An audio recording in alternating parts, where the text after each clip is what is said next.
You are watching Sammy the Interviewing Toucan, brought to you by the Indiana Young Readers Center. Hey everybody, I'm Sammy and I'm here today with Indiana author Barb Shoup. Hi Barb! Hi, Sammy. It's good to see you. I haven't seen you for a while. I know, we've talked before and it's great to see you again. It's been a couple of years actually. A while. Too Yeah, long. and that's on me because, I kind of Where have retired. you been? Not Florida. That would have been nice. I What? mean, it would be shocking if I told you where I've actually been, Okay, like better not then. in a drawer, basically. Oh, that's No, terrible. Who put you there? we don't talk about that person. Okay, we won't. So let's do a little interview. For all those folks that don't know who Barb Shoup is, can you tell us a little bit about yourself and about your connection to Indiana? I can. I was born in Indiana a really long time ago in Hammond, Indiana.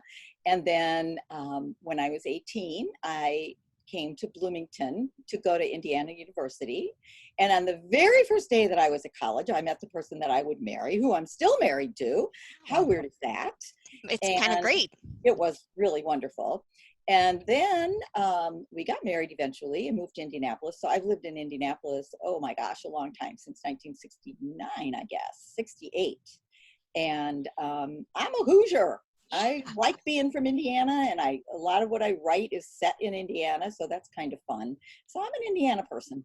I love it. That's so great. I'm, of course, a Hoosier, too, even though I might not look like a typical Hoosier, but what does a typical Hoosier look like anyway? Hoosier? Right? To look typical. Um, you mentioned a little bit about your writing. Can you talk a little bit more about your writing, maybe about what your Sure. most recent book has been?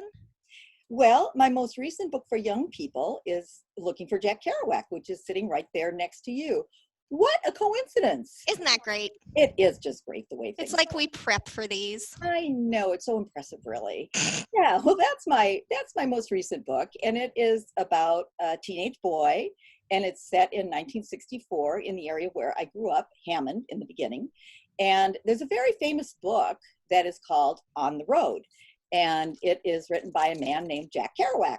And it was kind of a wild and crazy book in the 50s, and a lot of people really loved it and still love it.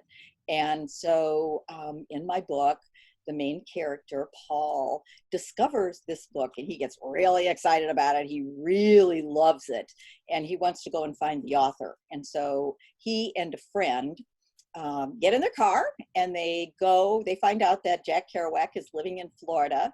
And so they go there. They drive down there and they meet Jack Kerouac eventually and they find him. And he's not the wild and crazy guy that they thought he would be. But my character, Paul, develops an interesting relationship with him. And it was a really fun book to write. For one thing, I took the road trip myself with a friend. And so a lot of the things that are in the book, things that I noticed along the road are things that I saw on that trip. And then I spent about a week in St. Petersburg, Florida, which is where Jack Kerouac lived with his mother.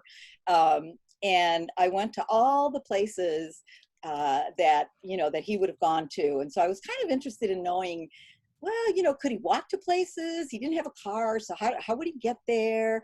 And there's one bookstore, I forget the name of it right now, but he used to go there and he used to go to the bookshelf and he would take his books from the lower shelf where the K's were and he would put them on the upper shelf so that people could see them. And some people believe that he is a ghost there.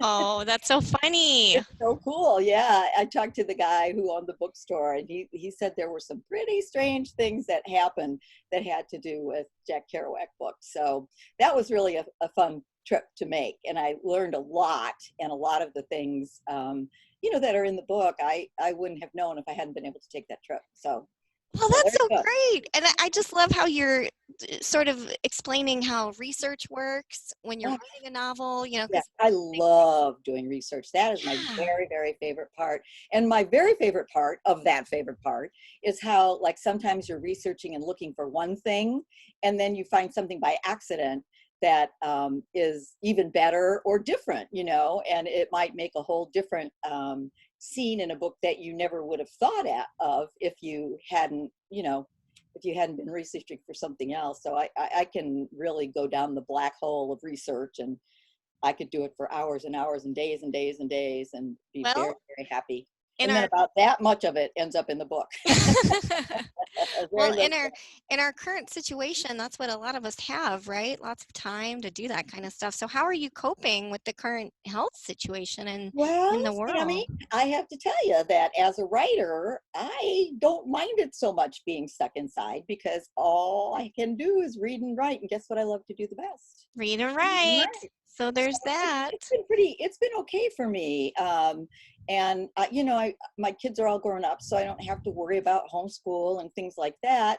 And guess what? I like my husband that I'm still married to after all this time. You So know, I think that's really lucky. I really feel for the very people that lucky. are, stuck in homes right now with I know, maybe where there's not a lot great of tension. situation, I you know? know. So I feel So, very lucky. And, you know, I worry about my family. I miss seeing them. I don't get to see them like I usually do. And they, you know, they do live here in town. But mhm. sometimes they'll come over and we'll stand 6 feet apart. They'll stand in the driveway and we'll shout at each other. Yeah. A So, lot of that you know, going on that's right kind of now. fun. And I could use a haircut.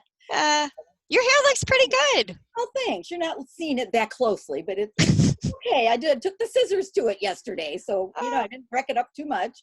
But it's been an interesting time, and I think we'll see lots of stories coming out of it. You Definitely. know, I think a lot about people who are not, you know, not as well off as I am, and how frightening it must be, you know, to lose your job and really have those terrible kinds of worries about your family. And I hope that all those people will, you know, will be taken care of. But it certainly is a very unusual thing for us to be experiencing. And I think it's really important for us to be writing down our stories, because those will be very important to historians in the future. Absolutely. I'll Yeah, just take this moment to mention that the Indiana Young Reader Center is yeah, actually collecting stories I right think now that's written great. by children. So I'll put that link in the Well, and you know what? That's good to know, Sammy, because I'm going to be doing a summer program, with young people, and so maybe we'll share some of those stories with you when we I get them. would That love would be that. I'll share glad to all know the that. information. Look at this Okay. partnership. I love it. Oh, I love a good partnership. So Yep. great. Okay, well the last question I have, I'm giving all my authors an opportunity to share something. Did you have Okay. something there that you wanted to share I with us? do. I actually have two things. I have one thing, which I actually keep this in a plastic bag because it's so valuable to me.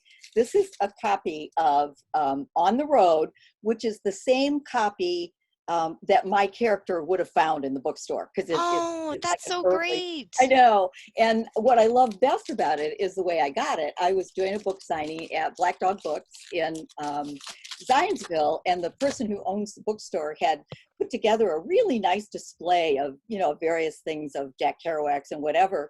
And when I saw that, I just sort of went berserk. I was like, oh my God, that's the book he would have seen. And she gave it to me.